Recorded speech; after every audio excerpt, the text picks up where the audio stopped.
First off, overwhelmed by the amount of Austin musicians who showed up to this. So thank you very much.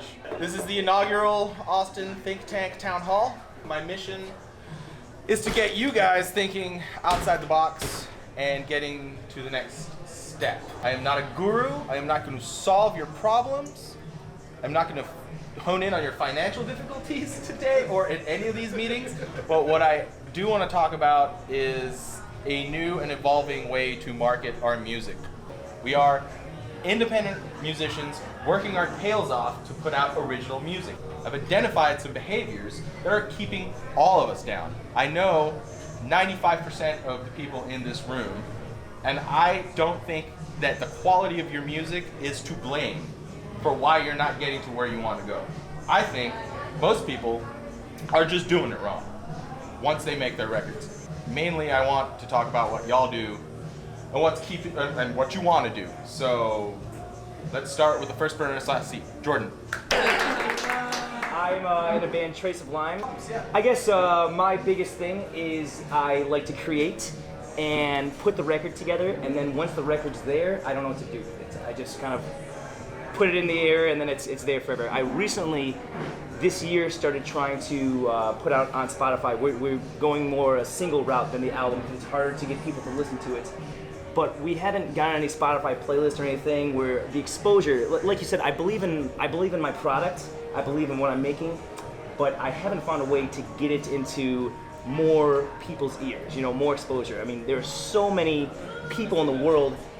Somebody told me a long time ago that if you're good at what you do, there'll be an audience for that. And I believe that. I believe that there are bands that are not working as hard or have a weaker product, and they're able to be heard as well. So I think that if you believe in your product, that other people can believe in that too. And what I'm trying to accomplish, I guess, is trying to get more exposure, more people at the shows, I guess, more out there, more to more people. More connection. More connection, yes. So I guess the end goal of you guys as independent musicians, you need to connect with more people. The more people you connect with, the more fans you create, the more people come to your shows, the more merch you sell. But if you don't connect with people, you're just pissing in a pan. I'm Alec. I play in a band called Bella around town. I know one of the things I have a lot of problems with setting up shows and seeing how the venue communicates and what they want and what we're trying to do. Even something as simple as talking to other bands and creating a simple bill where we can all help each other can be difficult. I hope that maybe we can all talk about that and kind of come up with some ideas. This band rocks too. They're really fucking good. They're all shows. Hi, I'm Scott Reeves. Hi, Scott. I've been recently recording a lot of music with Sebastian. He's awesome, by the way. I'm sure you guys all have this song. So, interesting fact about myself. I'm somewhat new to Austin. Been here a little over 2 years. I have probably no online presence. What's the best first step I can take? That being said, I've been working very closely to try to attain as much information as I can to make it work. So, any sentiment that can be brought here tonight is going to do nothing but not just help me, but everybody else in this room. It takes a village. So I'm hoping that we can make some good friends, some great connections, and try to push each other to get the best result out of what we're trying to do. I'm going to be using Scott's music as an example of how to launch an artist who has zero online presence. So I feel like that's a really good control to see how people react to things when they've never had any exposure. My name's David. Been in a couple of projects over the years. Been playing music a long time. I'm actually a part of the project with Scott, Sebastian, and Alec. And what got me to try it again was the opportunity to strategize as to how to best take the first steps towards promotion as opposed to just repeating old bad habits. The music industry was a thing maybe 15 years ago, and then it took a huge nosedive, and we're coming right back out of it. Absolutely no reason to be doing what people were doing 15 years ago. And I'll entertain any argument to the contrary. I will point to why it's not true.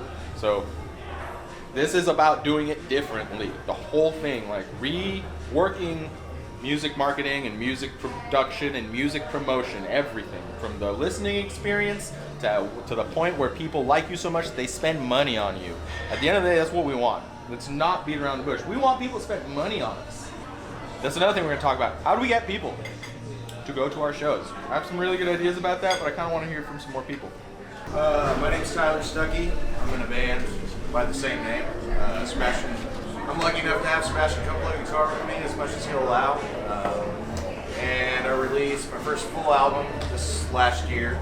But now I found myself kind of in the same position that I'm sure we've all been in before, where it's like, well, what do I do with this thing? I just refinanced my truck so I can do this. There's no more money left. And so since then I've been kind of trying to concentrate on making a brand and ways to make kind of more original, eye-catching content and transform that into a regional fan base. Because I like money. Money, money, money. Yum, yum, yum. Give me your money. And I love playing music. And this town's the best. I've been here like on and off for 10 years. Everybody's just the coolest. We all just want to play music and live. And hopefully we can figure out how to do that together. My name's Tim. I'm an acoustic guitar player. I love electric guitar too, but where I'm at right now in my life, it's all about the acoustic guitar. But what I'm having an issue with definitely is the social media side. I recently released a song on Spotify, and then I never kept up with it. I put it out there, and then I didn't get back on there to keep pushing it out. And then, so I kind of just, crashed and burned on that first song. Like Scott, who has never had anything released on Spotify ever, there is a rule that not many people know about. All of you have to have the Spotify for Artists app. If not, you're literally just throwing your music on a burning pile. It's Spotify for Artists. So when you upload music, you get an account as an artist. Just like we all have accounts as users, you have an account as an artist. The first song you release on Spotify gives you nothing. You don't get to reap the benefits of the app. You don't get to see who listened to it, who streamed it. CJ. So, I got a rock band. We signed a major distribution deal out of LA about 2.5 years ago, and the album still hasn't came out for lots of reasons. Now, my problem is every single day, my 9 to 5 is working as hard as I can to find musicians. It's really hard to find people, one, that don't have 9 to 5s that are down to be in a band, 2, people who are talented that aren't already playing full time, and 3, people who are kind of into the music that you're trying to do. Hi, my name's Giovanni. I play in a metal band called Neon Nova. We're trying to get in and actually find a way to get onto bigger name, opening up for bigger name touring acts. When you're instrumental and they're pairing you with a deathcore band, it's kind of interesting, kind of different, or they'll put us with an acoustic act. But I want to find a way where we can open up for bigger acts and get a wider audience and a wider reach, because I'm happy with our social media presence. I'm happy with the promotional efforts that we're doing. But what I really want to find is how to get in front of a bigger audience just to be able to, prove a purchase. You guys try to reach out to the acts themselves. Be surprised is that artists love to help other artists. And it doesn't matter what level you are. It's really interesting to find out that even people at the top of the top that you admire and worship, just nice people. When the opportunity will show up in Austin, they could just say to the promoter, we want these guys to open up for us. You're not going to lose any opportunity by doing what Ram's saying. No, absolutely, 100%. Even if the chance is nil that they're going to put you on that bill, even if there's no chance, send that email. There's no larger group of talented musicians in the world, and what happens if enough of us employ certain techniques that show metric growth? That is my main thing. The next step forward seems to be the biggest thing plaguing every single artist. Where do I go? Then when you figure out how to get to the next step, your job is to get to the next step, and to the next step. And Metallica is still trying to figure out how to get to the next step. Who knows what that is, but it just never ends. So first off, there is no top of the mountain here. Spotify is known as the enemy of the musician because it doesn't pay you any money, because you get streams, and 1 million streams give you, I don't know. Basing any sort of business model on Spotify is a terrible idea. Who knows the 3 types of playlists on Spotify? That's one. User-generated? Curated? And what's the other one? The Spotify algorithmic one? The algorithms. User-generated playlist is my gym playlist, my chill-out playlist, my I'm sad, and these are the songs that I like to listen to when I'm sad. Backing up a little bit, if you have a Spotify account, they're collecting data on you. And they know, better than you do, what their listening habits are.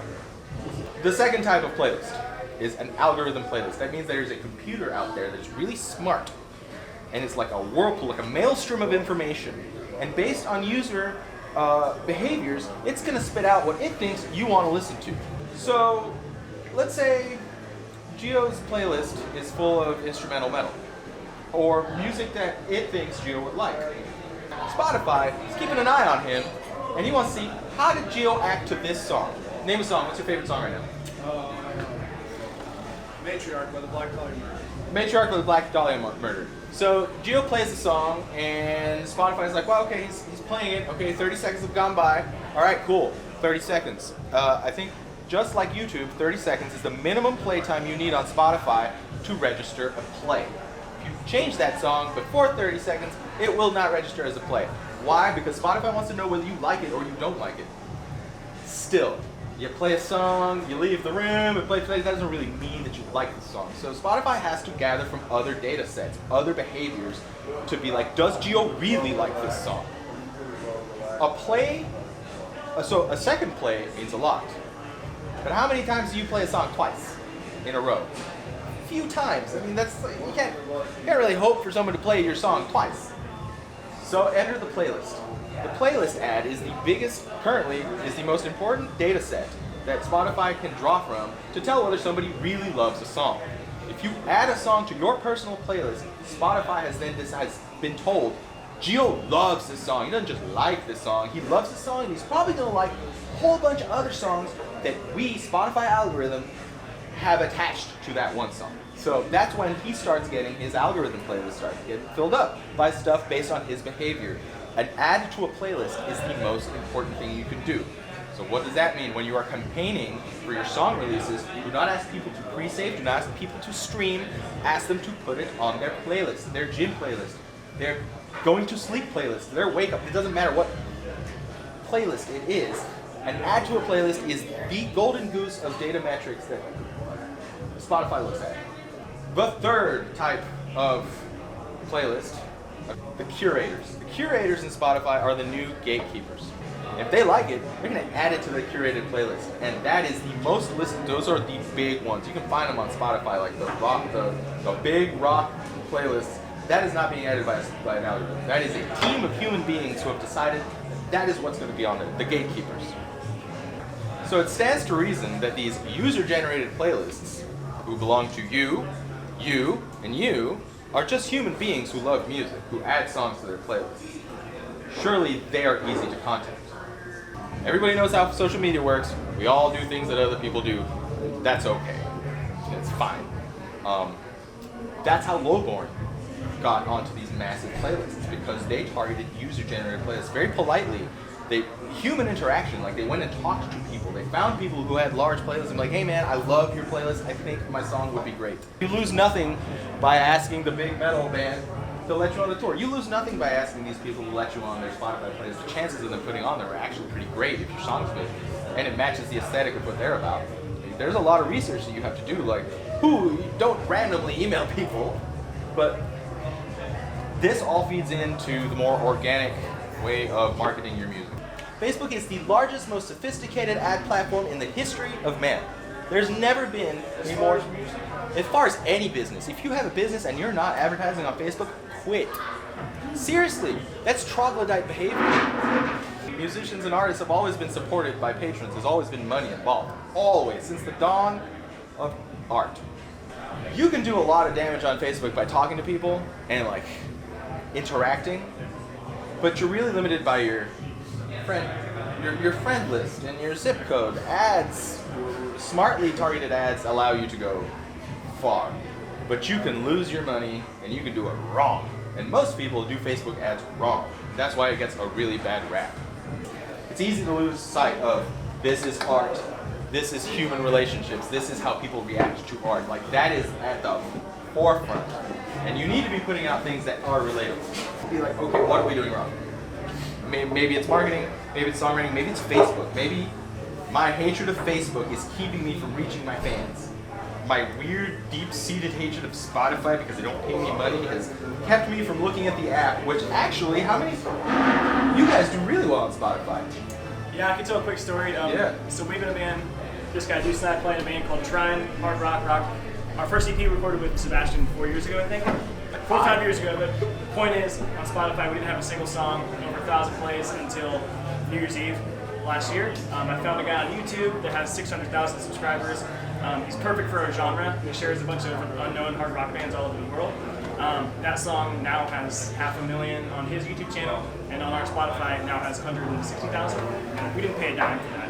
One of the bands that I play in is Empty Trail, and I can tell the story of Rick, the singer, and he's in a very agenda-driven, commercially agenda-driven artist, and he spent hours for a long time on all these platforms, and the first single that he released, the band, he worked really hard with all the playlists and all the stuff that you talked about, and I think it's like 600,000 spins.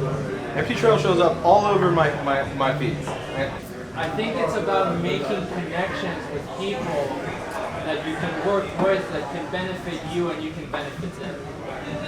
I never met a person who worked really hard and didn't make anything. Never.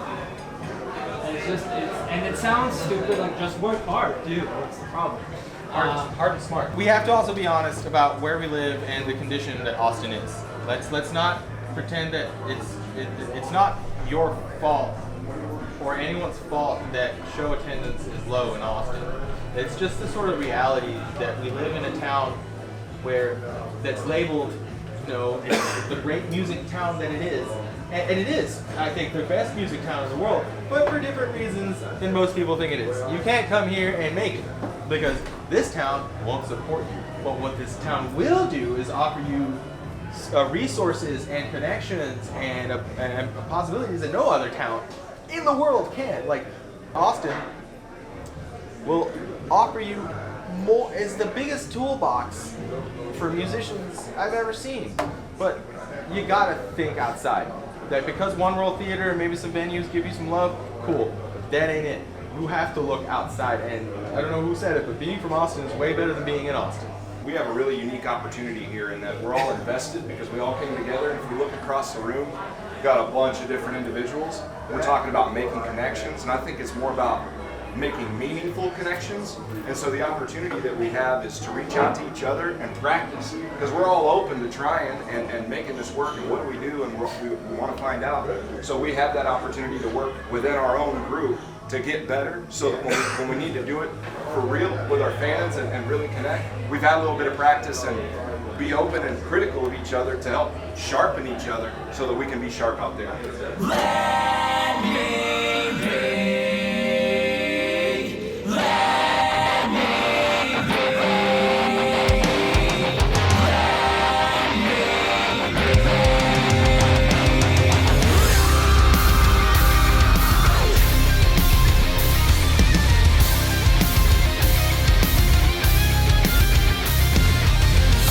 Comes a time in every man's life where he must look himself in the mirror.